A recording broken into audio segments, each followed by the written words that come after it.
So imagine you're walking through like the concrete landscape of an active industrial harbor. You're dodging heavy machinery, navigating around stacks of Right, pallets. totally gray and industrial. Exactly. And right there on the pavement, miles from what looks like actual nature, is a tiny frog. Just sitting there. Yeah, just sitting there. And your immediate instinct, understandably, is to sort of rescue it. Yeah. Scoop it up, carry it half a mile back to the nearest lake, and gently set it down by the water where it supposedly belongs. Which makes sense to us. We mean well. We totally mean well. But two students recently discovered that doing exactly that isn't a rescue mission at all. It is basically an ecological kidnapping. It really is. I mean, we project our own human boundaries onto wildlife all the time. We see an animal in an industrial zone and just assume it must be hopelessly lost. Right. We completely ignore the possibility that, the animal knows exactly where it is and what it is doing. And that tension, that exact clash between our human assumptions and biological reality is the focus of our deep dive today. Our mission today is to hear what Kesser and Steen find out about the frogs in the lake by the harbor. And specifically, we want to know how the rules for nature protection actually look in that area. Yeah, Kesser and Steen are two students from a nature and innovation class, and they possess a really rare trait for researchers.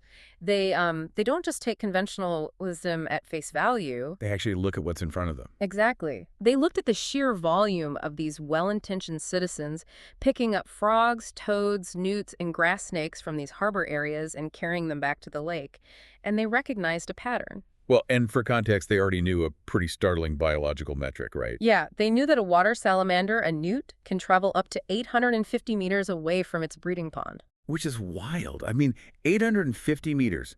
If an animal that small, with legs barely a centimeter long, is willing to purposefully walk nearly a kilometer over rough, dry terrain, it just completely shatters the static model of animal habitats we usually default to. Oh, absolutely. It demands a physiological explanation. I mean, that is an exhausting, incredibly dangerous marathon for a tiny amphibian. They're exposing themselves to predators, dehydration, everything. Right, so the internal drive to leave the pond has to be incredibly strong to outweigh those massive risks. Which brings us to Steen's logic, which I found brilliantly sarcastic. Instead of just assuming the frogs were wandering blindly, Steen argued against the textbook notion that amphibians are permanently bound to water. His rationale was so simple but so effective. Yeah, he'd be like, mosquitoes exist everywhere, not just hovering directly over swamps.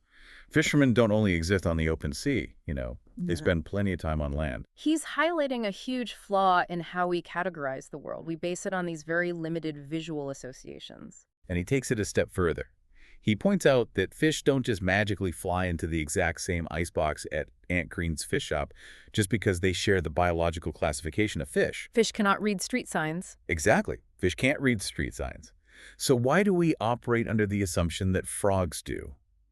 Kesser even joked that they needed to investigate if these amphibians were engaged in some kind of, revolving door lobbying. Like they're just constantly getting moved to the pond and then immediately hiking all the way back to the harbor. Right. So to actually understand this revolving door, we have to move past those traditional static models of habitats. We really do. And Kesser and Steen's teacher, Professor Hendricks, laid out a framework that completely redefines what a biological home actually is. Let's break that down, because it feels like the key to this whole harbor mystery. It definitely is. So the professor separates this into three distinct concepts that we usually and incorrectly just use interchangeably. There's the biotope, the habitat, and the ecological niche. Okay, so according to the professor, the biotope is the overarching environment, right? The broader context, like an entire forest or a whole lake. Exactly. It is essentially the animal's general address. Okay, and then the habitat. The habitat is the highly specific geographic and biological environment that a species requires to actually survive, find food, and reproduce. So a massive lake is a biotope. But the habitat for a specific species of dragonfly larva might solely be like a highly oxygenated, muddy, 3-square-foot section at the very bottom of the northern edge of that lake. Oh, wow. Okay, so if I'm understanding this, the biotope dictates that my general address is New York City. My habitat is specifically my third-floor apartment. and maybe the corner coffee shop where I actually get my sustenance and spend my time. That is a highly functional analogy, yeah. Nice. And then the third Yeah, piece. right. The ecological niche is the organism's profession within that habitat. It's the functional role it plays. What it eats, what eats it, how it cycles nutrients. When you separate these three things, you start to realize that nature prioritizes raw functionality over human aesthetics. And the adaptability is just staggering when you look at the examples in our sources. Because we always assume nature requires these pristine, beautiful conditions. But it doesn't. No.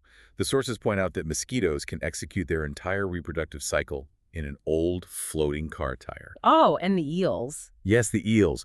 Eels, which are notoriously mysterious anyway, have been documented living inside the drowned carcass of a cow submerged in a bog, which is gross but fascinating. I mean, a rotting cow carcass totally repulses us, right? But to an eel, it is a fortified, nutrient-dense, perfectly functional habitat. It offers shelter and an ongoing food source. Which really forces us to confront how deeply flawed those classic textbook illustrations are. Oh, you mean the ones depicting a frog sitting neatly on a lily pad in the center of a sparkling blue pond? Yeah, those exact ones. Because those drawings are essentially lying to us by omission. They show a snapshot in time, maybe 2 weeks out of the year during breeding season, and present it as the creature's entire static existence. It completely ignores the reality of where they hunt, where they sleep, and where they migrate. But that creates a massive question for me. If the frog isn't just seeking out a generic blue circle on a map, how does it actually navigate the landscape? Like, how does it choose a puddle in a harbor over a beautiful manicured park lake? Well, the sources reference a really great conceptual image to explain this. Imagine a smartphone displaying a map with a red GPS pin on it. Okay, I'm picturing it. Frogs do not possess that top-down geographic understanding of their environment. They don't recognize property lines or city zoning laws. Their navigation is purely sensory. It's driven by highly specific chemical, tactile, and visual cues. And the chemical aspect of this is wild. The sources detail how water chemistry basically dictates amphibian real estate choices. Yeah, tadpoles and adult frogs are capable of detecting the chemical traces excreted by predatory fish in a body of water. So they can literally smell the danger. Exactly. It operates as an evolutionary veto. A lake full of predatory fish is a biological dead end for a frog. The fish will just consume the eggs and the tadpoles before they ever have a chance to mature. Right, that makes total sense. So over thousands of generations, frogs have developed these olfactory receptors tuned to those specific fish chemicals. If a frog approaches a massive, visually stunning lake, but the water chemically registers the presence of predators, the frog will instinctively just abandon that location. So they are essentially conducting a highly advanced chemical real estate inspection of every single body of water they encounter. They are. They evaluate a complex matrix of factors. They sense the temperature gradients to see how fast the sun warms the water, which is critical for egg incubation. Oh, sure. They assess the depth. They look at the specific types of aquatic vegetation available to anchor their eggs. They even gauge the acoustic environment, because they need peace and quiet for their mating calls. Which means our entire human perception of a good habitat is just completely backward. We look at a huge manicured lake in a city park, fill it with decorative koi fish, and we think, wow, we've provided a frog paradise. Meanwhile, the frog smells the koi, panics, and swims away in terror. Exactly. But when that same frog finds, like, a flooded tire rut left by a tractor or a temporary rainwater pond in an abandoned gravel pit, it hits the jackpot. Because a shallow puddle in a gravel pit contains no fish, it warms up rapidly in the afternoon sun, and it provides absolute safety for a vulnerable tadpole. It's basically a 5-star nursery. To a frog, absolutely. And this completely reframes what Kesser and Steen observed at the harbor. Right, because the frogs aren't just looking for one perfect puddle to live in forever. The sources detail how their ideal conditions for breeding are totally disconnected from their ideal conditions for living. Yes. And this introduces the concept of the functional habitat. It isn't a single place. It's a sprawling, often fragmented network. Because frogs and toads are terrestrial creatures, right? Mm-hmm. They only return to the water to breed in the spring. Exactly. For the entire remainder of the year during their primary foraging season and their winter hibernation, they require a land habitat. And that is why they commute. The sources note they can easily travel 500 meters, and frequently up to a full kilometer away from their breeding water to find their terrestrial hunting grounds. They're looking for thickets, deep ditches, old stone walls, damp meadows, or heavily overgrown gardens. Or in the case of Kesser and Steen's Harbor, the neglected weed-choked corners of an industrial zone, because that is where the snails, beetles, and worms are. Furthermore, as the temperature drops, they have to transition again. They have to find resting and wintering sites. Because amphibians can't regulate their own body temperature, right? Right, so they seek out microenvironments that won't freeze solid. They'll crawl into abandoned mouse holes, wedge themselves under deep tree roots, or seek out deep structural cracks in the ground. And the grass snakes Kesser and Steen found utilize similar strategies, I assume. Yeah, they hunt for the residual heat of old compost heaps, piles of rotting seaweed, or sun-baked, overgrown slopes. To visualize how this actually plays out in the real world, we have to look at the map Kesser and Steen created of their local area. They perfectly named it Mellum Rummet, or the Gap. I love that name. And the map highlights the extreme fragmentation of a functional habitat. It really does. So if you look at this map, you have a lake that is a little over 120 meters long, assuming you include the reed beds on the edges. And it supports owls and rare plants like the March hellebrine. Right, a very active biotope. But directly adjacent to the lake, bordering it to the south, is a circus square, a large flat area that gets mowed frequently. Then to the west, you have the active industrial harbor.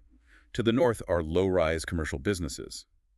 And exactly 500 meters away from the lake, separated by roads and infrastructure, is a grassy area dotted with tourist cabins. And human city planners look at a map like that and see distinct, isolated zones. They see the nature reserve at the lake, the commercial zone at the harbor, and the hospitality zone at the cabins. Right, and they assume the animals just stay in the nature reserve. Exactly.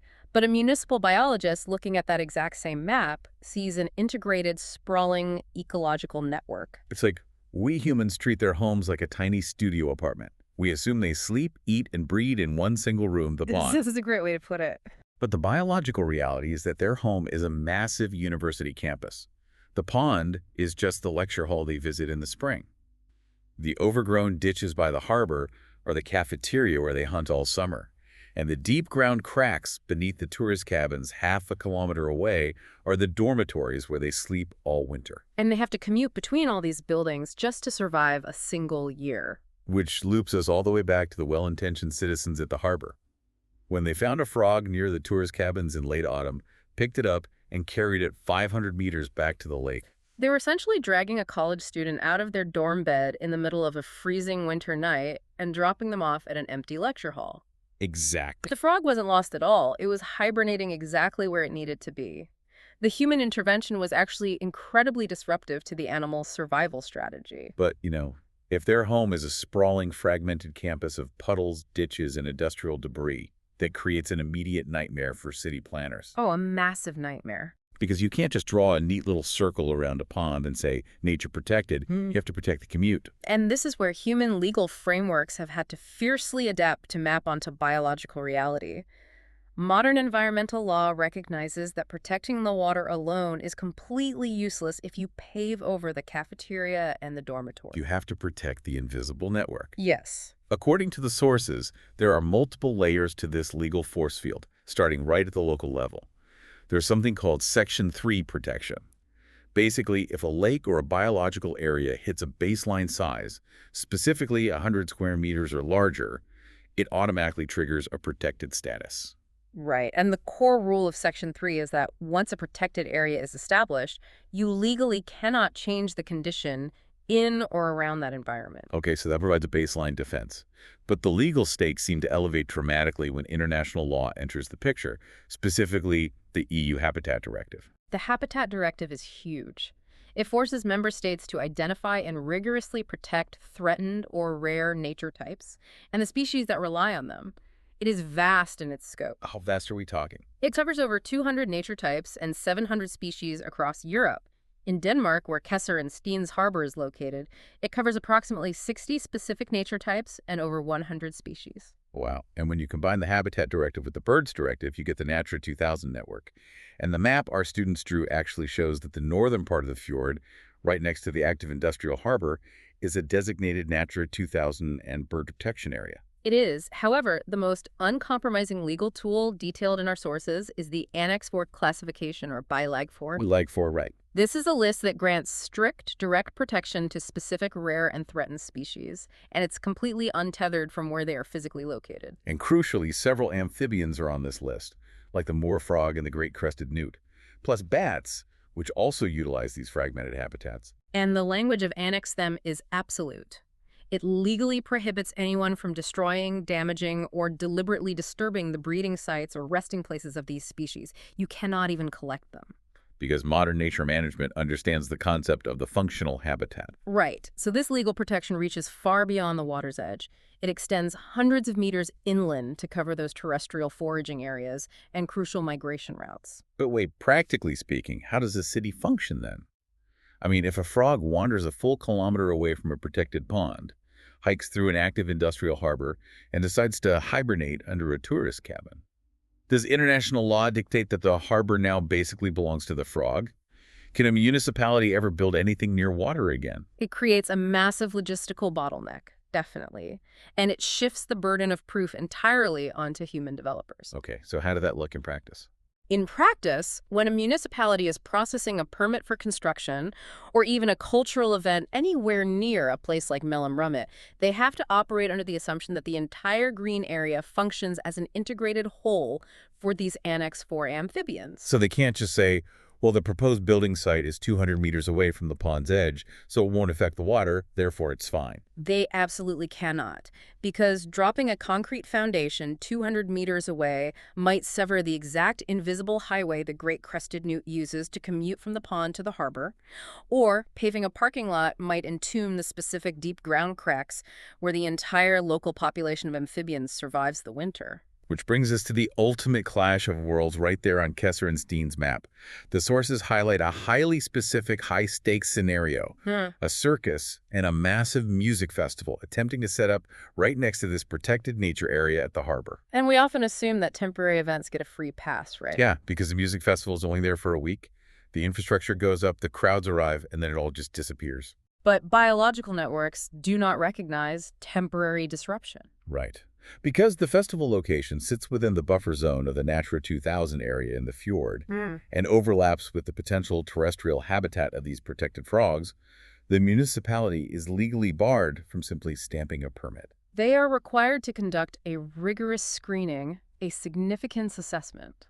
What does that actually involve? They have to empirically evaluate a multitude of invisible impacts. They must assess how the decibel levels of the music will affect the acoustic environment for local fauna. They have to calculate the impact of intense, artificial festival lighting on nocturnal amphibian navigation. Why, even the lighting? Oh, yeah. They even have to consider how the ground vibrations from thousands of jumping fans might collapse the fragile burrows and cracks where the animals are resting. Okay, just so we are crystal clear on the power dynamic here. A multi-million-dollar cultural event bringing in massive revenue for the city, could literally be denied a permit because they cannot legally prove they won't disturb a protected frog sleeping in a ditch a quarter-mile away. That is exactly how the law operates. If the screening indicates even a risk of significant disturbance to an Annex 4 species, the permit process just freezes. It requires a deeper, highly specialized ecological investigation before they can even think about moving forward. The sources also detail another layer of complexity called coastal and dune protection, Strandbesky tells. Right, Strandbesky tells. This regulates physical infrastructure near the water. It imposes incredibly strict prohibitions against altering the landscape. And that includes erecting temporary structures like fences, staging, or festival wagons. It does. The Coastal Directorate or the municipality can issue temporary dispensations for these cultural events, but the core condition is total restoration. You leave absolutely no trace. Every blade of grass and puddle must be returned to its exact previous state. But what happens if a festival organizer gets impatient and just throws up a perimeter fence without waiting for the dispensation? The authorities classify it as strictly illegal, and they will mandate its immediate removal. When dealing with Annex 40 species, there is zero leniency. Event organizers cannot park heavy machinery or logistics trucks in a manner that risks crushing hibernating amphibians or compacting the soil of their foraging grounds. And the legal framework actually empowers regular citizens in this process, doesn't it? It does. Anyone can legally petition the municipality and demand to see the documentation proving these nature screenings were conducted properly. It is just an immense amount of legal power protecting a creature no bigger than your thumb. So ultimately, what did Kesser and Steen uncover about the frogs at the harbor? They proved that human intuition regarding nature is profoundly flawed. When the public looked at the harbor and saw lost, confused frogs, they were viewing the world through a deeply anthropocentric lens. Like we always do. Yeah, but the frogs were exactly where millions of years of evolution dictated they should be. They were expertly utilizing a massive functional habitat that spans the lake, the mowed lawns, the ditches, and the industrial harbor. The mystery was never about lost frogs. It was about lost humans. We are the ones trying to navigate the natural world using these simplistic two-dimensional maps that fundamentally fail to capture the complex, invisible machinery of an ecological network. Exactly. Kesser and Steen's data demonstrates that you cannot protect a pond in isolation. To save the water, you have to protect the neglected, weed-choked harbor corner 500 meters away. So to you listening, next time you walk past a seemingly random muddy puddle in a gravel pit, or a pile of old rotting branches, or a neglected ditch by an industrial harbor, you really need to take a second look. You're probably not looking at human waste space. No. You might be looking at premium real estate on a sprawling, invisible animal highway. You might be looking at the crucial winter dormitories of a highly complex biological campus. It really forces a completely different interaction with our everyday environment. It really does. And, it leaves me with one final, slightly uncomfortable thought. What's that? We spend immense amounts of time and resources in our modern world drawing hard, definitive lines. We color-code our maps with industrial zones, residential zones, and neat little green squares labeled nature reserve. Right. But if animals require these massive, fragmented, overlapping networks to simply exist, is our entire modern system of city zoning fundamentally incompatible with how life on Earth actually works? By trying to quarantine nature into designated boxes, do we fundamentally misunderstand what nature actually is? It is a question that every modern city is going to have to answer very soon. Keep that in mind the next time you see a frog crossing a busy street. Until next time, keep diving deep.